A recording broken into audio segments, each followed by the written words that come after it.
MD Jasimuddin আপনাকে যুক্ত করা হয়েছে, বলেন আপনি। হ্যাঁ ভাই, কেমন আছেন? ভালো আছি, আশা করি আপনিও ভালো। বলেন তাহলে। আলহামদুলিল্লাহ। আমি বলতে চাইছি, মতিউর রহমান মাদানির একটা ভিডিও দেখলাম একটু আগে, যে আপনি আহ একটা কোরআনের আয়াত নিয়ে বলছেন যে মানে যারা শিরিক করে, যারা ফিতনা ছড়ায়, এদের বিরুদ্ধে লড়াই করতে। তো হ্যাঁ, হ্যাঁ। এখানে হ্যাঁ, এটাও বলছেন। আর আরেকটা দেখলাম যে আপনি পৃথিবীতে 6 দিনে সৃষ্টি হয়েছে বাইবেল থেকে দেখাইলেন। মূলত আমরা তো সবাই জানি যে মোহাম্মদ সাল্লাহ সাল্লাম ছিলেন উম্মি। তো তিনি আবার বাইবেল থেকে বা তালমুদ থেকে বা অন্য অন্য ধর্মগ্রন্থ থেকে কিভাবে চুরি করবেন, আমি বিষয়টা জানতে চাই আপনার থেকে। আচ্ছা, তাহলে তো আপনার প্রশ্ন ২ টা হয়ে গেল। ২ টা প্রশ্ন হইলে তো একটু সমস্যা। ১ম প্রশ্নটা জি আবার একটু আমরা বলেন তো। ১ম প্রশ্নটা আবার একটু বলেন তো, এই যে ফিতনা ফ্যাসাদ, ফিতনা ফ্যাসাদের যে ব্যাখ্যা, যে ইসলামের যে যে ফিতনা ফ্যাসাদের ব্যাখ্যা, ওইটা এই নিয়ে তো যে আগে আলোচনা সূরা, করতে হবে। জি এই যে সূরা মাইদার জসিম 32 ভাই, নম্বর না কত আয়াত দেখলাম আপনি বললেন যে জসিম ভাই, যারা ফিতনা জসিম ভাই ছড়ায়। আমার কথা আগে, কথা আবার প্রশ্নটা আবারও আপনারে করতে হবে, সেটা আমি বলিনি আপনাকে। আপনার প্রশ্নের ২ টা পার্ট। একটা হইতেছে ১ম এ ওই যে আ ইসলামে যে ফিতনা ফ্যাসাদকারীদের, কাফেরদের বিরুদ্ধে যে জিহাদ, আ জি ফিতনা দূরীভূত না হওয়া পর্যন্ত যে কিয়ামত পর্যন্ত জিহাদ করতে হবে। আল্লাহ পাকের এবং আল্লাহ পাকের নবী যে হুকুম দিয়া গেছে যে জি যতদিন পর্যন্ত পৃথিবীর শেষ ঘরে ইসলামের পতাকা পত করে না উড়বে এবং আল্লাহর হুকুমত প্রতিষ্ঠিত যতদিন পর্যন্ত না হবে, ততদিন জি পর্যন্ত তোমরা কিতাল করতে থাকবা, আল্লাহর রাস্তায় কিতাল করতে থাকবা, মারবা এবং মরবা, কিতাল করতে থাকবা। এটা যে আল্লাহ এবং তার নবী বইলা গেছে। আগে আমরা এটা নিয়ে কিছুক্ষণ আলোচনা করব। তারপর যদি সময় থাকে তখন আমরা ওই যে মুহাম্মদে কেমনে জানলো সেটা আমরা, যদি সময় থাকে তখন আলোচনা করব নে। আগে হইলো এই যে জিহাদ কিতাল নিয়ে কথা বলব। ঠিক আছে ভাই? জি বলেন। আপনি তো কোরআন হাদিস তো পড়ছেন মনে হচ্ছে, কথা শুনে মনে হচ্ছে কোরআন হাদিস কিছু পড়ছেন নাকি? মোটামুটি তেমন একটা না। আচ্ছা। তাহলে আপনি আমাদেরকে একটু দাঁড়ান ১ সেকেন্ড। আমি আপনাকে একটা হাদিস একটু বের করি। এই হাদিসটা যদি আমাদেরকে একটু পড়ে শোনাইতেন ভাই কষ্ট করে, তাইলে আমরা একটু উপকৃত হইতাম। আপনার কাছ থেকে আমরা হাদিসটা একটু শিখে নিবো আরকি। একটু আমাদেরকে পড়ে তারপরে আমাদেরকে একটু বুঝায় দেন ভাই, বলেন। হাদিসটা বিসমিল্লাহ, তো বিসমিল্লাহ করেন। বিসমিল্লাহ না, করেন ভাই। এটা তো দেখায় একটু আপনি মানে কিছু আঙ্গুল করেন। দিয়ে বড় করেন। একটু আঙ্গুল দিয়ে বড় করে ফেলেন। আর একটু আঙ্গুল দিয়ে বড় করে পড়েন। আর আপনার যদি বেশি ছোট লাগে তাহলে পাইছি আমি পাইছি। বড় করার ব্যবস্থা হ্যাঁ, করতে পারি। পাইছি ব্যবস্থা পাইছি। করতে পারি। যতক্ষণ পর্যন্ত মানুষ লা ইলাহা ইল্লাল্লাহ না বলতে, ততক্ষণ পর্যন্ত তাদের বিরুদ্ধে কিতাল করতে আমি আদেশপ্রাপ্ত হব। হয়েছে। আবু হুরায়রা হ্যাঁ। রাদিয়াল্লাহু আনহু থেকে বর্ণিত, তিনি রাসূল এই সাল্লাল্লাহু আলাইহি টাইটেলটার মানে কি ভাই বুঝলাম না। একটু যদি বুঝায় দিতেন। পরিচ্ছদ ১ এরপরে যে কথাটা লেখা, একটু যদি বুঝায়, এটা বুঝায় যাইতেন। আমরা তো একটু নাস্তিক, এটা তো বুঝেনি তো, আমরা বুঝি কম, নাস্তিক না, মানুষ ঠিক তো আছে। এইজন্য যদি একটু বুঝায়, বুঝায় তো যাইতেন আরকি ভালো হইতো। এই যে হাদিসটা, এটা কি কিসের হাদিস? কোন হাদিস? হাদিস নাম্বার কত? এটা হলো হাদিসের সহি সব হাদিসটা তো দেখা তো এখানে যায় না। লেখা আছে। সব এখানে লেখা আছে ভাই। হাদিস নাম্বার কত, গ্রন্থের নাম কি, পরিচ্ছদ হ্যাঁ, কত। এখানে আমাদের 2607 দেখা যাইতেছে, কিন্তু হাদিস কোন হাদিস এটা দেখা যাইতেছে না। ভাই সব দেখা যাচ্ছে। আমি তো সুনান সব আবু দেখতে দাউদ, পাইতেছি ভাই। সহি হাদিস, সিয়াসিত, সহি হাদিস, সুনান আবু দাউদ, এত বুখারী মুসলিম। ভাই ভাই আমি তো সব জি দেখতে পাইতেছি। সুনান তিরমিজি, তিরমিজি শরীফ তাহকিকৃত আল্লামা নাসিরউদ্দিন এই হাদিসকে আলবানী, তাহকিক নাসিরুদ্দিন করে, আলবানী, জি জি। তাহকিক করে সহি গ্রেডিং দিচ্ছে। আমি তো সব ফকফকা দেখতে পাইতেছি। আপনি যে কেন দেখতে পাইতেছেন না তা তো বুঝতেছি না। হ্যাঁ হ্যাঁ, আপনি যদি দেখতে পাচ্ছি, আমাদেরকে, আমি দেখতে পাচ্ছি। এটা বুখারী দেখতে মুসলিমের পাচ্ছি। হাদিস, এটা আবু দাউদের হাদিস, এটা বা এই হাদিসকে যে অস্বীকার করবে সে তো মুসলমান হইতে পারবে না ভাই। না না, মুসলমান আমি হওয়া এই হাদিসকে আমি অস্বীকার করে? অস্বীকার করি নাই। আমি হ্যাঁ, অস্বীকার জি। করি নাই। আমি বলি নাই যে আপনি অস্বীকার করছেন। আমি বলছি কেউ যদি করে তাহলে সে মুসলমান থাকতে পারবে না। মুরতাদ হয়ে জি যাবে। না। আচ্ছা, আপনি একটু জি। পরিচ্ছদ ১ এর পরে কি লেখা আছে একটু যদি পড়ে শোনাইতেন আমাদেরকে। হ্যাঁ, আমি পড়ছি তো। এই যে তারপর লিখছে না, না, আমি আহ শুধু পড়তে না তো ভাই, আমাদেরকে বুঝাইয়া, বুঝাইয়া যাবেন যে এখানে কি কইলো। মানে আমি তো বুঝতাছি না, মাথায় মানে চক্কর মারতাছে। বুঝি নাই তো কথাটা। একটু ভাই পইড়া আমাদেরকে বুঝাইয়া দেন। যতক্ষণ পর্যন্ত মানুষ লা ইলাহা ইল্লাল্লাহ মানুষ না বলতে মানে, এখানে, মানুষ বলতে এখানে কি বোঝানো হচ্ছে? কয়জন মানুষ? এটা কি আ বরিশালের সকল মানুষ বহু নাকি বচন, নোয়াখালী? হ্যাঁ? এটা বহু বচন, বহু বচন বুঝাইছে। মানুষ, সকল না, না, মানুষদেরকে মানে বুঝাইছে। মানে আমার প্রশ্নটা আগে শুনেন, আমার প্রশ্নটা আগে শুইনা তারপর উত্তর দেন। আমি জিজ্ঞেস হুম। করতেছি এখানে মানুষ বলতে কি বরিশালের মানুষ নাকি নোয়াখালীর মানুষ নাকি আমার ঘরের মানুষ নাকি সারা পৃথিবীর সমস্ত মানুষ কিয়ামত পর্যন্ত যত মানুষ জন্মাবে তত মানুষ বোঝানো হয়েছে? মানুষ বলতে আসলে কি বোঝায়? এটা একটু আমাদেরকে বুঝায় দেন। সারা পৃথিবীর মানুষ বোঝায়। আচ্ছা, সারা পৃথিবীর কেয়ামত পর্যন্ত যত মানুষ জন্মাইবে সবার কথাই তো এখানে বলা হচ্ছে নাকি? না, এখানে আমরা ওইটাই বুঝি, কারণ এখানে তো বিস্তারিত অতটা দেয় নাই। যদি সকল বিস্তারিত মানুষই হবে কেমন। যদি জি। স্পেসিফাই করা না থাকে তাহলে তো সকল মানুষের কথা বোঝায় নাকি? মনে হ্যাঁ করেন হ্যাঁ, সকল মানুষ। আমি যদি বলি মানুষ মরণশীল তার মানে এটা তো সকল মানুষের কথা আমি কইতেছি, তাই না? জি। আর আমি যদি বলি যে আ আ বরিশালের মানুষ একটু বেশি শুটকি খায়, তাইলে আমি শুধু বরিশালের মানুষের কথা কইতেছি, তাই না? জি। তাইলে এখানে যেহেতু মানুষ বলা হয়েছে সেটা কিয়ামত পর্যন্ত যত মানুষ আসবে, যাবে, মরবে, বাঁচবে সব মানুষের কথা বলা হয়েছে। এবার আপনি পরের অংশটুকু পড়েন তো কি বলা? আবু হুরায়রা রাদিয়াল্লাহু আনহু হতে না, না, বর্ণিত। না। ওই যে লা ইলাহা ইল্লাল্লাহ না বলবে ততক্ষণ পর্যন্ত তাদের বিরুদ্ধে কিতাল করতে আমি আদেশপ্রাপ্ত হয়েছি। এই যে কিতাল এই হ্যাঁ, কথাটার মানে জিহাদ। কি ভাই? কিতাল তো জিহাদ। কিতাল তো জিহাদ অবশ্যই। কিন্তু যুদ্ধ, কিতালটা যুদ্ধ, একটা হ্যাঁ। আলাদা শব্দ। এটার একটা আলাদা মিনিং আছে। আমি আপনাকে জিজ্ঞেস করছি কিতাল শব্দটার মিনিংটা কি? কাতিলুন, কিতাল, কতল এগুলার মানে কি ভাই? ওই যে সংগ্রাম, যুদ্ধ বুঝায় আর কি, হত্যা করা। আরে ভাই যুদ্ধ বুঝায় না, এটা হত্যা বুঝায় ভাই। এটা কোপ হত্যা মারা বুঝায়, বুঝায়, হ্যাঁ। গলা কাটা বুঝায়। হ্যাঁ, যাই হোক, হত্যা জিহাদ বুঝায়। না, হ্যাঁ। জিহাদ বলতে যুদ্ধ বুঝায়। আর কিতাল বলতে একদম সরাসরি কোপ দিয়া ফালায় দেওয়া। এটারে বুঝায় মারতে, মারতে আগায়া চলা। মানুষ হত্যা করতে, করতে সামনের দিকে আগ বাড়ানো। এটারে বলে কিতাল, কাতিলুন। এই শব্দটা এই জায়গা থেকে আসছে, তাই না ভাই? জি। আচ্ছা তাইলে এখানে পরিচ্ছদটা আমরা কি বুঝলাম তাইলে? যতক্ষণ পর্যন্ত মানুষ মানে মানে সব মানুষ লা ইলাহা ইল্লাল্লাহ মানে হইতেছে ইসলাম কবুল না করবে। লা ইলাহা ইল্লাল্লাহ বলা মানে তো ইসলাম কবুল করা।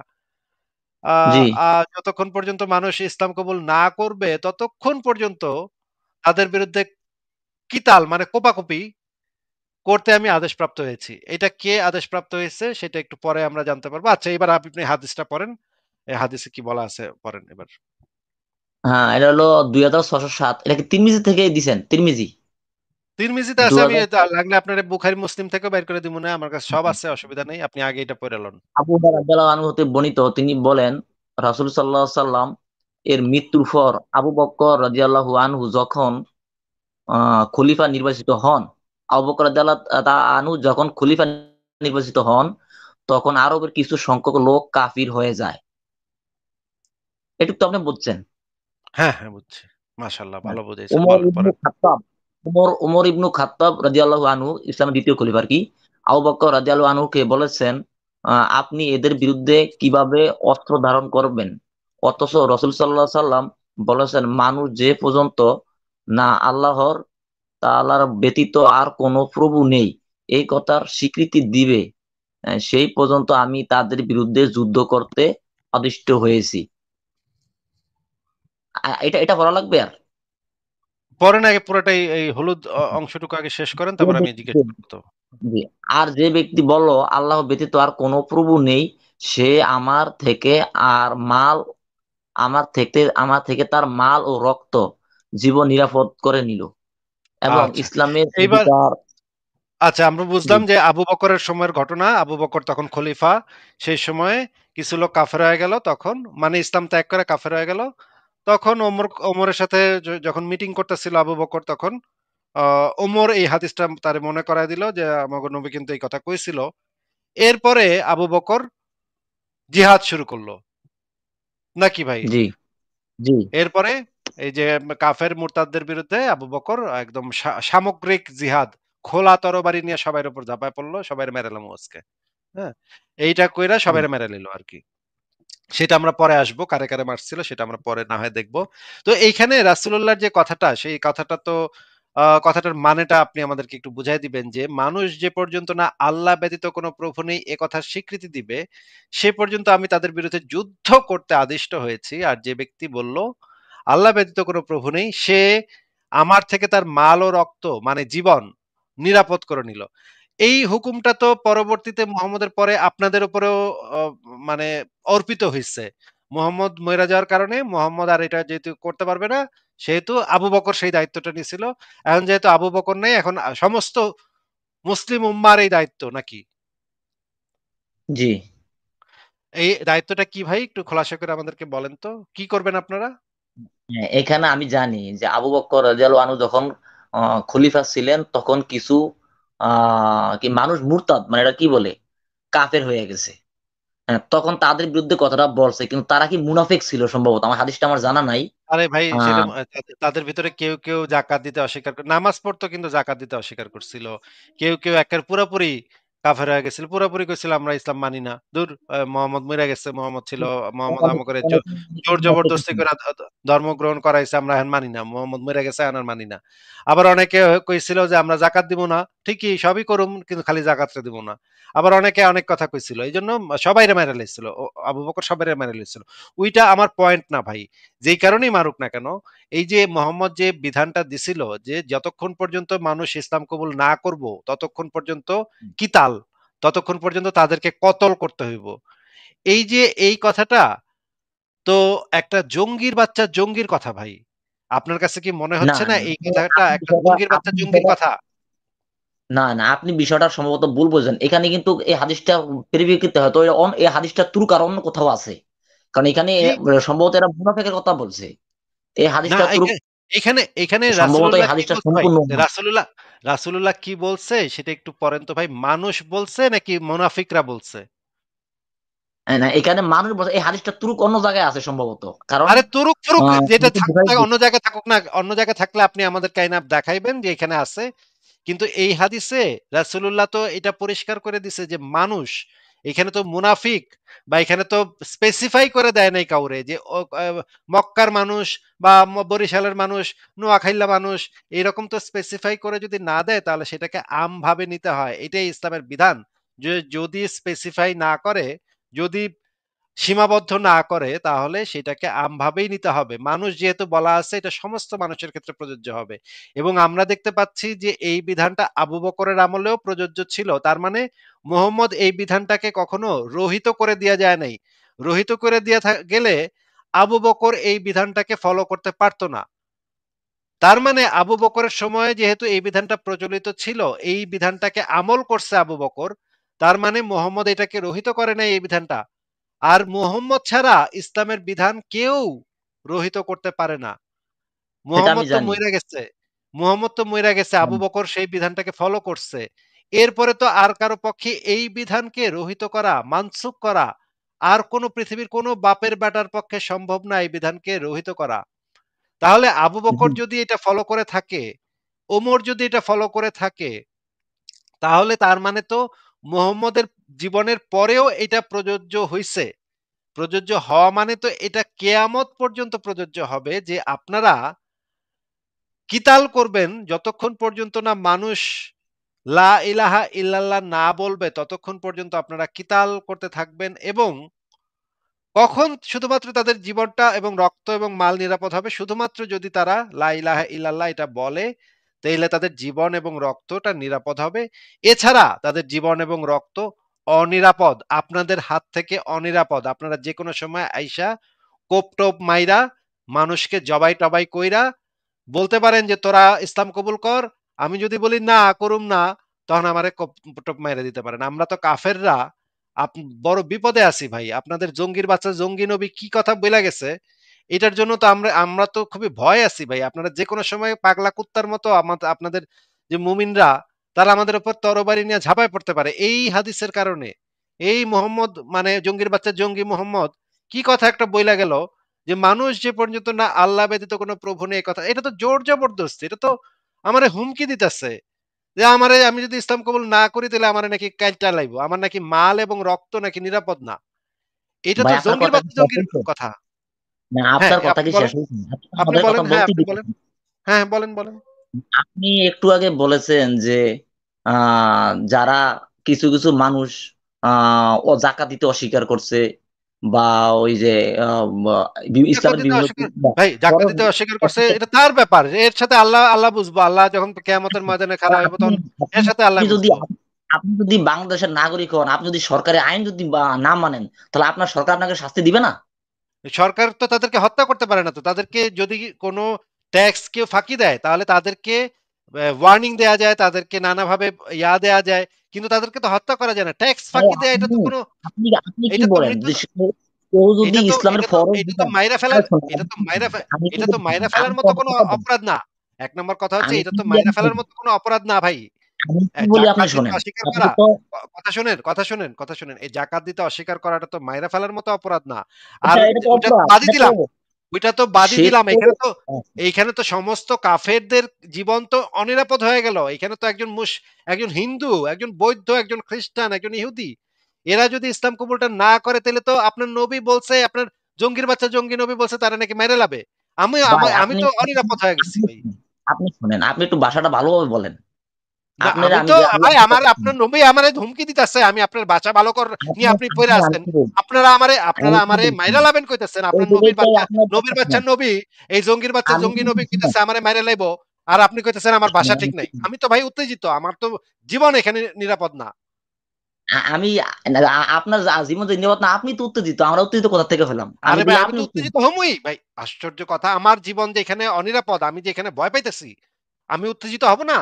আপনি তো ভাই তাহলে খুব আপনি একটা মায়ের কাজ মারবেন। করেন, জসিম আপনি ভাই, জসিম ভাই কথা শুনেন, জসিম ভাই কথা শুনেন। মনে করেন ভারতের কোনো যদি এখন এসে আপনারা কয়, ভারতের জি, নরেন্দ্র মোদী যদি কয় যে বাংলাদেশের মানুষ যতক্ষণ পর্যন্ত না জয় শ্রীরাম কইব, ততদিন এই কথার স্বীকৃতি দিব, ততক্ষণ পর্যন্ত তাদের বিরুদ্ধে কিতাল করতে আমি আদিষ্ট হয়েছি। আর যে ব্যক্তি বলল জয় শ্রীকৃষ্ণ, সে আমার থেকে তার মাল ও রক্ত নিরাপদ করে নিল। এই কথা যদি ভারতের নরেন্দ্র মোদী কালকে ঘোষণা করে, এই কথাটা কি একটা জঙ্গিবাদী কথা হিসেবে আমরা গ্রহণ করব না?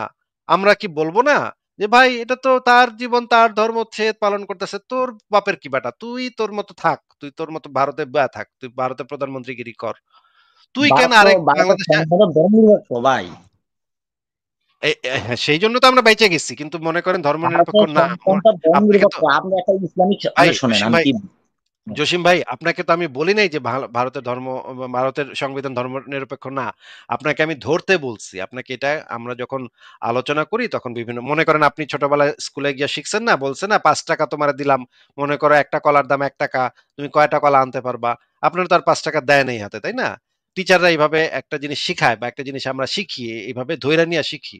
আপনাকেও সেইভাবে আমি জিজ্ঞেস করতেছি। মনে করেন ইসরায়েলের নেতানিয়াহু কালকে কইলো প্যালেস্টাইনের মানুষ যে পর্যন্ত না জিহোবা হু আকবার বলবো, ততদিন পর্যন্ত তাদের বিরুদ্ধে যুদ্ধ করতে আমি আদিষ্ট হয়েছি। আর যে ব্যক্তি বলল ইহুদি ধর্ম শ্রেষ্ঠ, সে আমার থেকে তার মাল ও রক্ত নিরাপদ করে নিল, এই কথা যদি বেঞ্জামিন নেতানিয়াহু কালকে বলে, আমরা তো তীব্র নিন্দা জানাবো যে বেটা কইলো কি রকমের খাইস্টা কথা, জঙ্গি জঙ্গি বেটা, কেমনে কইলো ওগর ধর্ম ওরা পালন করতেছে, তাতে তোর বাপের কি বেটা, তুই ওগরে মানে কোপ দিবি কে, তুই ওগরে মারবি কে, তোর এত চুলকায় কে, তোর পাশে এত চুলকায় কে রে বেটা, ওগো ধর্ম ওরা করতেছে, ওরা করুক না। ভাই, ভাই, আমরা তো আপনি আমরা তো মোহাম্মদ সাল্লাহ সাল্লামের সাথে আপনি মোহাম্মদ সাল্লাহ সাল্লামের সাথে নেতানিয়াহু অথবা নরেন্দ্র মোদী তুলনা করছেন, কারণ না আমি তুলনা নেতানিয়াহু আর করিনি, নরেন্দ্র আমি মোদী আমি কি তুলনা একটা করি নাই ভাই। সংবিধান আমি দেওয়া হয়, আমি মোটেও তুলনা আপনার করি ধর্ম নাই। চলে না? আমি তুলনা করি নাই। আমি বলছি নরেন্দ্র মোদী, নেতানিয়াহু, মোহাম্মদ হারামজাদার থেকে অনেক ভালো মানুষ, তারা কখনো এই কথা হ্যাঁ, কইব না। আমি মোহাম্মদ কথা একটু হারামজাদা, শোনেন, কি কইছে আমি কি শোনেন বলি আপনি? আপনাকে, মোহাম্মদ ভাই, আপনাকে তো আমি খারাপ কিছু বলতেছি না। আমি দেখেন, না এই না না হাদিসের উপর না ভিত্তি ভাই, করে আমি আমি কি বলি এই আপনি শোনেন, হাদিসের উপর ভিত্তি আমি করে আমি মোহাম্মদকে আপনাদের লাইভে খাইস্টা আসতে বলতেছি, শুনেন, জঙ্গির বাচ্চা জঙ্গি বলতেছি। আপনাদের লাইভে আসতে, ভাই ভাই, ভাই আমরা আপনাকে তো আমি আপনাদের খারাপ লাইভে আসতে ভাই আপনার কথা জসিম বলতে ভাই দেন না, এটাই সমস্যা। জসিম ভাই, আপনাকে আমি কোনো খারাপ কিছু বলিনি। আপনি আমার এখানে আসছেন, আপনার সাথে আমি ভদ্রভাবে কথা বলবো। অবশ্যই। ওই আপনি কিন্তু যতটা ভাবে কথা বলেন তো, এখানে দেখেন এই আপনার এই যে জঙ্গি নবীর বাচ্চা নবী কি বলছে, এটার জন্য আমি ভাই অনিরাপদ, আমার জীবন অনিরাপদ। আমি তো আতঙ্কের ভিতরে আছি ভাই।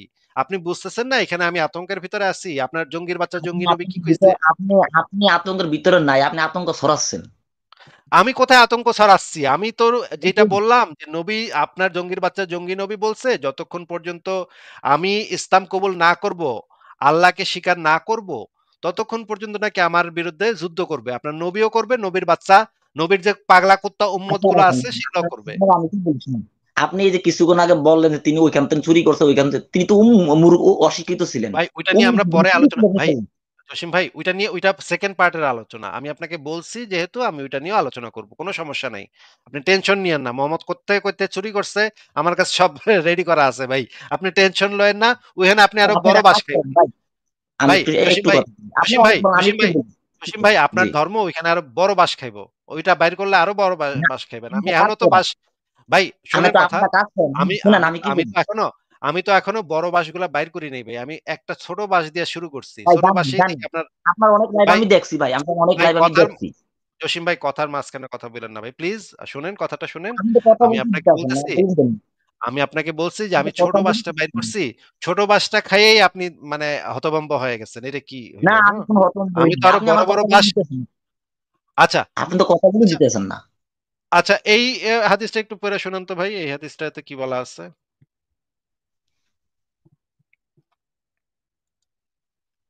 আবু হুরায়রা রাদিয়াল্লাহু আনহু হতে বর্ণিত, তিনি বলেন, আমরা মসজিদে উপস্থিত ছিলাম, তখন রাসূল সাল্লাল্লাহু আলাইহি সাল্লাম আমাদের কাছে বেরিয়ে এসে বললেন, ইহুদীদের এলাকায় চলো। আমরা তার সাথে বের হয়ে সেখানে গিয়ে পৌঁছলাম।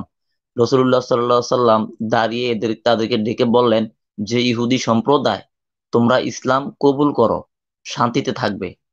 তারা বলল, হে আবুল কাসিম, আপনি পৌঁছে দিয়েছেন। রাসূলুল্লাহ সাল্লাল্লাহু আলাইহি সাল্লাম তাদেরকে আবার বলেন, তোমরা ইসলাম কবুল করো, নিরাপত্তা পাবে।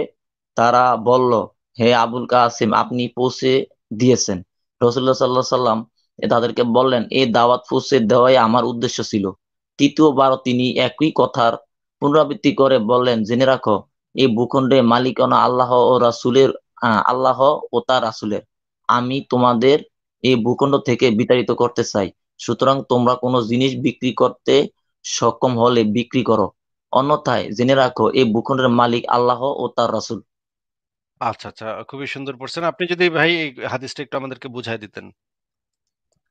হ্যাঁ, এটা ওই যে সম্ভবত আরব দেশেরই হবে, যেহেতু রসুল মোহাম্মদ সাল্লাল্লাহু আলাইহি ওয়াসাল্লাম আরব দেশে ছিলেন। তো ওইখানে হুম, হয়তো ওই ঠিকই বলছেন। দেশের, হ্যাঁ, ঠিকই বলছেন। হ্যাঁ, বলেন, বলেন। হ্যাঁ ওই দেশেরই লোকজনদেরকে বলা হয়েছে, যে তোমরা যদি এই এই দেশের ভূখণ্ড আল্লাহ এবং তার রাসূলের, তোমরা ইসলাম ও কবুল করো। মানে হ্যাঁ, এই এটাই এই বলছে। ইহুদিরা তো অনেক বছর ধরে ওখানে থাকতো। তাদের বাপ-দাদা ভিটামাটি, ঘরবাড়ি, ফসল-টসল সব ওইখানে ছিল, তাই না? হ্যাঁ, হইতে পারে। ওই যে বানু কুরাইজা গোত্র ছিল, বানু কায়নুকা গোত্র ছিল, বানু নাদির গোত্র ছিল, আরো অনেকগুলা ইহুদি গোত্র সেখানে ছিল। এই ঘটনাটা যে ওই একটা গোত্রের সাথে ঘটছে। তারা ওইখানে ক্ষেত খামার ছিল তাদের ওইখানে। এই যে খাইবারের যখন যুদ্ধ হয়, খাইবারের যুদ্ধে বিরাট একটা খেজুরের বাগান, বিরাট বড় একটা খেজুরের বাগান মোহাম্মদ দখল করছিল। এটা আপনি জানেন না? যেটা নিয়ে ওই যে ফাতেমারে সেই খেজুরের বাগানটা দিয়ে গেছিল। পরে আবু বকরের সাথে ফাতেমার গ্যাঞ্জাম লাগছিল। এগুলো আপনি জানেন ভাই? না, আমার সেটা জানা নাই। আচ্ছা, ফাদাকের জমি নিয়ে আচ্ছা ঠিক আছে। ওইটা যদি লাগে পরে আমি আপনাকে বাইর করে দেখাবো নে। তো আমি যেটা আপনাকে বলতে চাচ্ছিলাম যে এইখানে ইহুদিরা তাদের ঘরবাড়ি, ভিটামাটি, ওইখানে তাদের জায়গা জমি সম্পত্তি, ফসলি ক্ষেত, ওরা এখানে বসবাস করতেছিল। একদিন মোহাম্মদ তাদের ওইখানে গিয়া বলল যে তোমরা ইসলাম কবুল করো, শান্তিতে থাকবে। ইহুদিরা বলল আবুল কাসিম মানে মোহাম্মদকে আবুল কাসিম আর এটা একটা উপনাম। মোহাম্মদের একটা ছেলে ছিল কাসিম নামে। ইহুদিরা বলল, হে চিনি, আবুল জানি। কাসিম, আপনি পৌঁছে দিয়েছেন। রাসূলুল্লাহ তাদেরকে বলল, তোমরা ইসলাম কবুল করো, নিরাপত্তা পাবে। তারা বলল, আপনি পৌঁছে দিয়েছেন। তার মানে তারা রিফিউজ করলো মোহাম্মদরে, নাকি ভাই? হ্যাঁ, করছে। তারা মুহাম্মদের এই যে দাওয়াতটা, ইসলামের দাওয়াতটা মানলো না, মাইনা নিতে চাইলো না। বলল, না আমরা আমাদের ইহুদি ধর্মেই ঠিকই আছি, তোমার ধর্ম লাগবো না। মুহাম্মদের ধর্ম বেচতে এসেছিল, ওরা কইছে লাগবো না ভাই, তোমার ধর্ম তোমার কাছেই রাখো, আমরা আমাদের ধর্মে ভালো আছি। আচ্ছা, ৩ নম্বরে গিয়া যখন মুহাম্মদ এটা কইলো, তখন মুহাম্মদ কইলো, এই ভূখণ্ডের মালিকানা আল্লাহ ও তার রাসূলের। আমি তোমাদের এ ভূখণ্ড থেকে বিতাড়িত করতে চাই, সুতরাং তোমরা কোনো জিনিস বিক্রি করতে সক্ষম হলে বিক্রি করো, অন্যথায় জেনে রাখো এই ভূখণ্ডের মালিক আল্লাহ ও তার রাসূল। মানে হচ্ছে তোমরা জমি বিক্রি করে আল্লাহ, দিয়ে যাও, এটাই বলছে। জমি বিক্রি না ভাই। এটা এখানে বিক্রি কথা বলছে এই তো। এই এই মালিকানা ভূখণ্ডের আল্লাহ মালিকানা রাসূলের। আমি তোমাদের ভাই এই এখানে ভূখণ্ড থেকে শুনুন। বিতাড়িত করতে চাই। জি।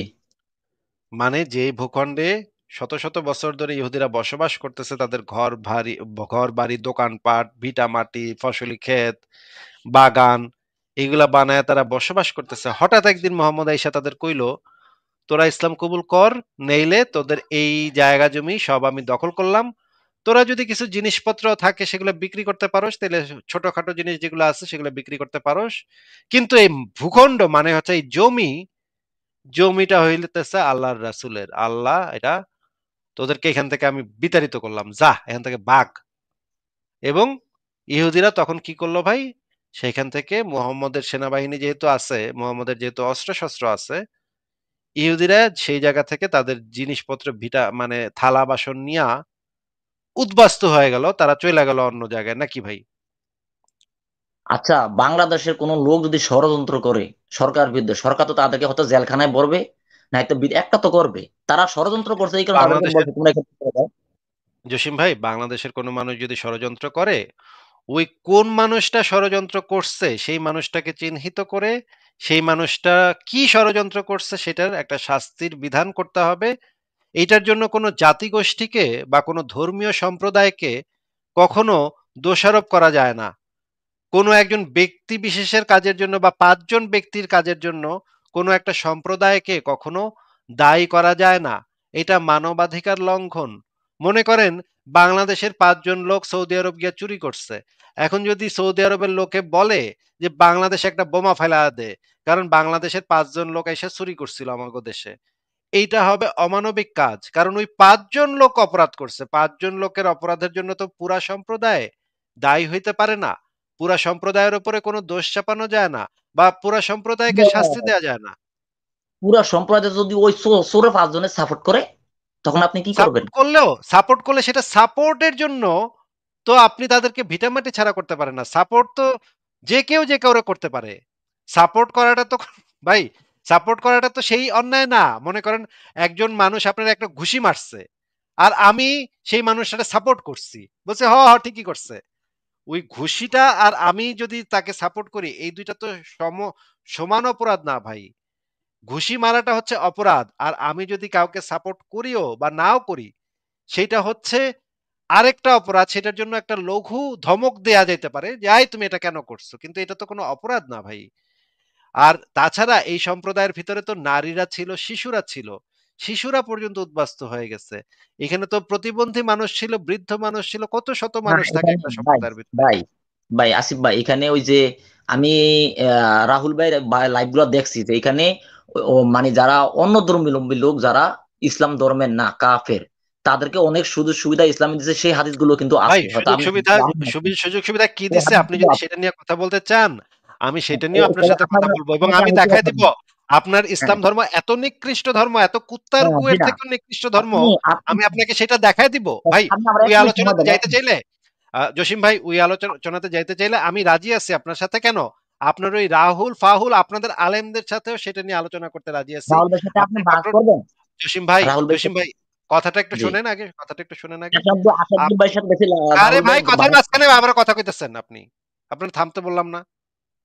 আপনি কথা আবার শুনেন কথা আগে। বলতে দিতেছেন না। আরে ভাই, কথার মাঝখানে আবারও কথা কইতেছেন আপনি। তো কথা বলেন থামেন। আপনি। আমি আপনাকে বলছি ইসলামের এই সমস্ত যেগুলা নিয়ে আমরা আলোচনা করি সেগুলা নিয়ে আপনি আমি ডক্টর আবু বকর জাকারিয়াকে ফোন কইরা নিমন্ত্রণ জানানো হইছে। আব্দুর রাজ্জাক বিন ইউসুফকে নিমন্ত্রণ জানানো হইছে। আ হেফাজতে ইসলামের যে কি নাম ওই বেটার? মামুনুল হক, হারুন ইসহার, মামুনুল হক, হারুন ইসহার। হারুন হারুন ইসহার ইসলাম। সরাসরি লাইভে এসে কইছে যে আমি আসিফ মহিউদ্দিনের সাথে আলোচনা করব না, কারণ আসিফ মহিউদ্দিন ইসলাম বিদ্বেষী, তার সাথে আলোচনা করতে গেলে অসুবিধা আছে। অনেক আলেম বলছে যে আসিফ মহিউদ্দিনের সাথে আলোচনা করতে গেলে সমস্যা আছে, কারণ হারায় দিতেও পারে। আমি আপনাকে সেই ভিডিও বের করে করে দেখাইতে পারতাম না না এখন, ভাই, কিন্তু আমি আমার দেখছি দেখছি দেখছি ভাই, আমি দেখছি আপনার সেই ভিডিওগুলো আমি দেখছি। আপনি জসিম যে ভাই আবু বকর শেষ মোহাম্মদ করতে দেন। জাকারিয়া, শাহেখ আহমদুল্লাহ, জসিম এরা ভাই, কি বাহাস করে? ভাই বাহাস করে জসিম ভাই রাহুল ভাই, শেষ আপনি করতে দেন, যদি পারেন রাহুল ভাইয়ের শেষ সাথে করতে করেন। দেন, শেষ করতে দেন ফের আমারে, শেষ কথাগুলো করতে আছে, দেন। শেষ যেমন করতে দেন ভাই আমারে। আমি শেষ করি, আমি কি শেষ করি? জসিম ভাই, আমার এক এখন মিনিট, তাহলে মিউট করে কথা বলতে হবে আপনাকে। মিউট করতে চাচ্ছি না আমি, কিন্তু তাহলে আমাকে মিউট করতে আপনি বাধ্য আমার এক করেন না। মিনিট সময় দেন, 1 মিনিট। ভাই আমি তাকে আমি এক মিউট মিনিট করতে সময় দিচ্ছি। বাধ্য করেন না।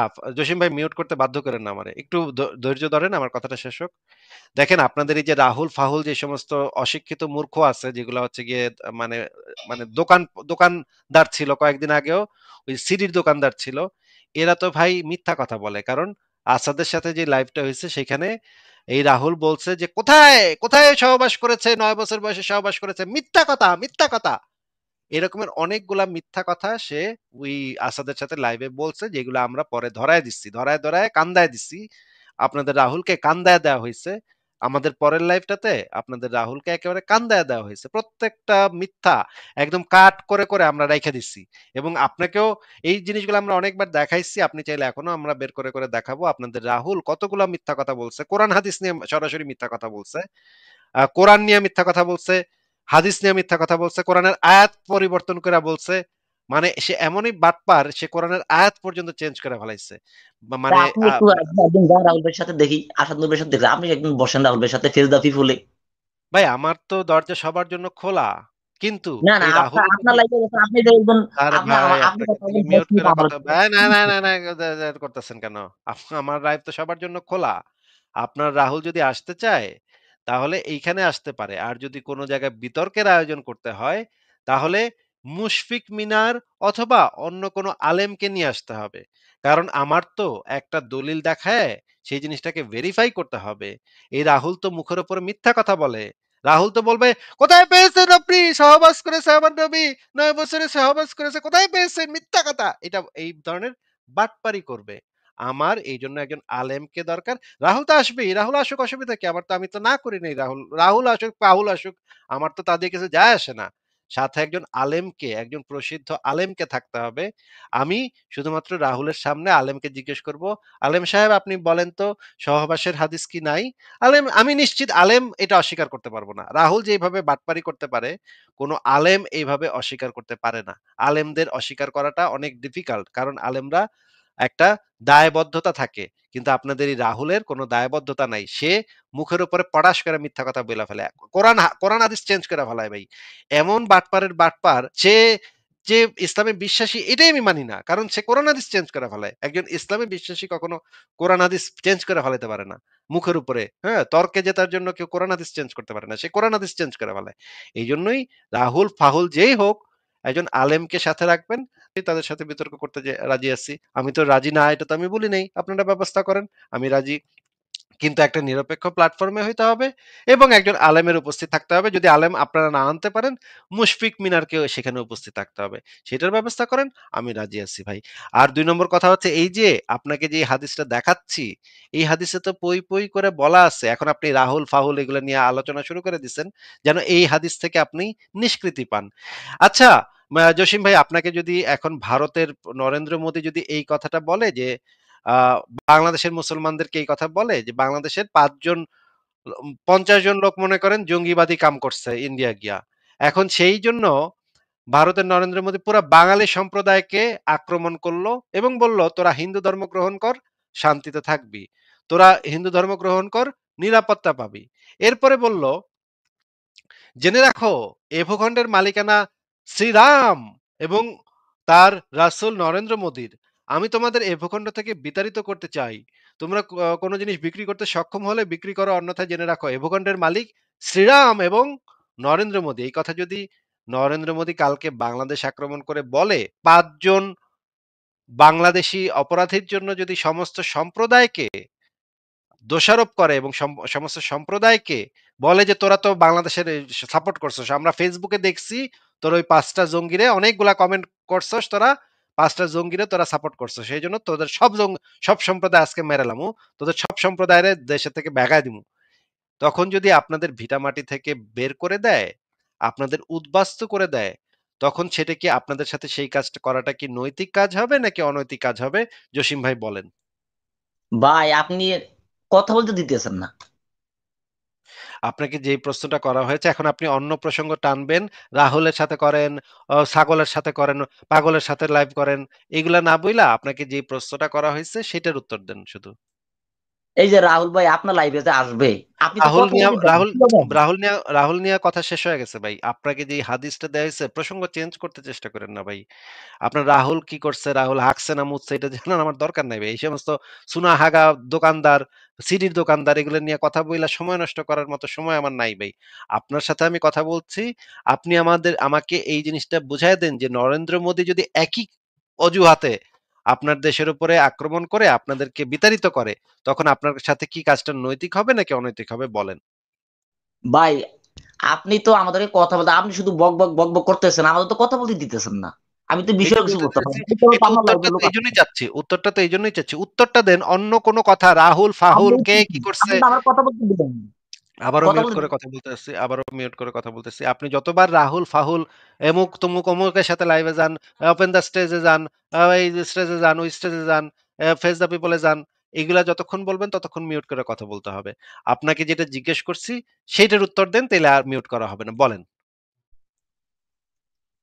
কোনটা বলতে হবে? কি প্রশ্ন করছি, আপনি শুনেন নাই? প্রশ্নটা আপনি তো অনেক কথা বলে লাইছেন। আমি তো একা একই সব বলছেন, আমি তো শুধু চুপ করে শুনছি। মানে কি প্রশ্ন করছে আপনি শুনেননি? আচ্ছা ঠিক আছে, আবারও প্রশ্নটা করি, শোনেন।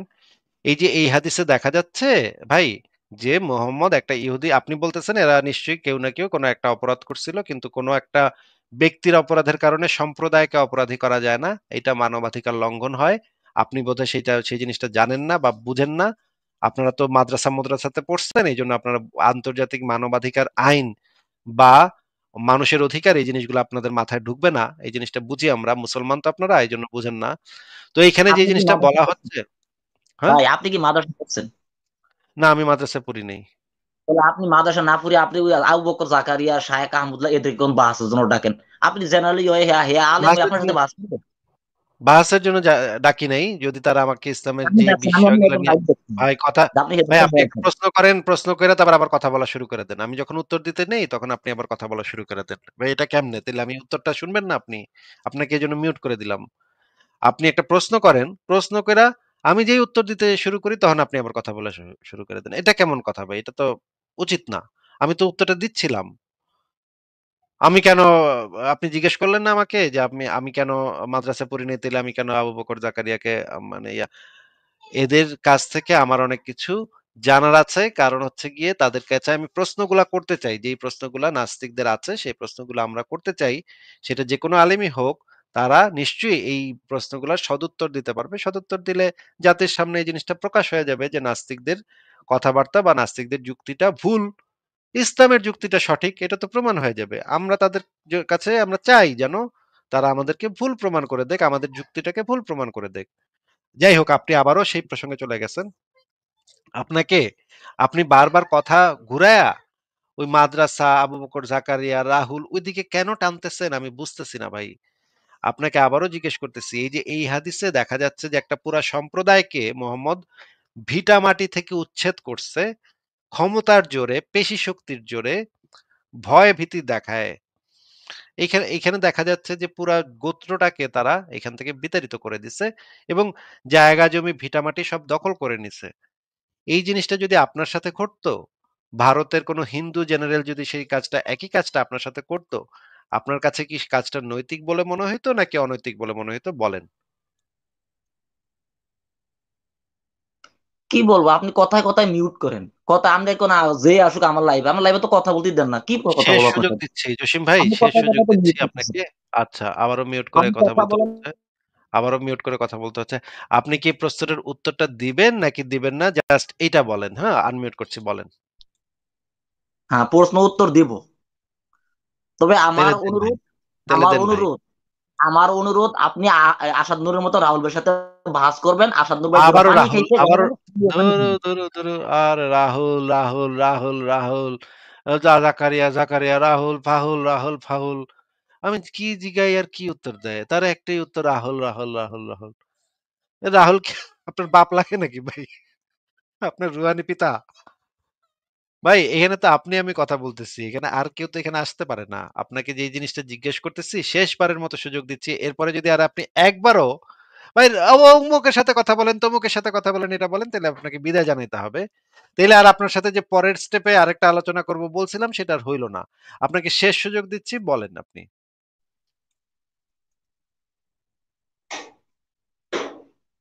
জসিম ভাই বলেন। কি বলবো, আপনি ওই দিন রাহুল ভাই নাকি আমার বাপ, রাহুল ভাই আপনার বাপ ওকে, হইতে পারে। ঠিক আছে, ঠিক আছে, ঠিক আপনার আছে, বাপ। তাহলে বিদায় জানাচ্ছি। ঠিক আছে, ঠিক আছে ভাই, তাহলে বিদায় জানাই। ভালো থাকেন। তাহলে আপনাকে বিদায় জানালাম। মানে আপনার একেবারে রুহানি পিতা, এটা একদম পরিষ্কার বোঝা যাচ্ছে। আপনার একেবারে আপনার আপনার আপনি যখন জন্মানোর আগে আপনার মায়ের সাথে আপনার এই রুহানি পিতার সাক্ষাৎ হয়েছিল, এটা একদম পরিষ্কার বোঝা যাচ্ছে ভাই। আমি একটা প্রশ্ন করতেছি যে এই হাদিসটা পইড়া আমাদেরকে বুঝাইয়া দেন এখানে এটা যদি আপনার সাথে ঘটে, একই ঘটনা যদি আপনার সাথে ঘটে এবং একটা কোনো কোনো বিশেষ ব্যক্তির অপরাধের জন্য যে পুরা জনগোষ্ঠীকে, সম্প্রদায়কে দায়ী করা যায় না। এই সামান্য কমন সেন্স টুকু এই মুমিন বান্দাদের ভিতরে নাই ভাই। কি একটা অবস্থা ভাই চিন্তা করেন। একটা সম্প্রদায়কে কোনো ব্যক্তি বিশেষের কাজের জন্য কোনো ১০ জন ব্যক্তি বা ১০০ জন ব্যক্তিও যদি হয়, তাদের কাজের জন্য পুরা জনগোষ্ঠীকে শাস্তি দেয়া যায় না। আহা! মানে কি টাইপের চুনাহাগা মুমিনেরা, কি টাইপের চুনাহাগা মুমিনেরা, মানে এত চুনাহাগা মুমিন কেমনে হয়? এটাও একটা অদ্ভুত ব্যাপার। ঠিক আছে, আজকে তাহলে অনেকক্ষণ হয়ে গেছে। আজকে এই ফারাজ ভাইও যেহেতু নাই, সেহেতু আজকে তাহলে আমরা লাইভটা শেষ করে দেই। আ সবাইকে অনেক ধন্যবাদ লাইভটা দেখার জন্য।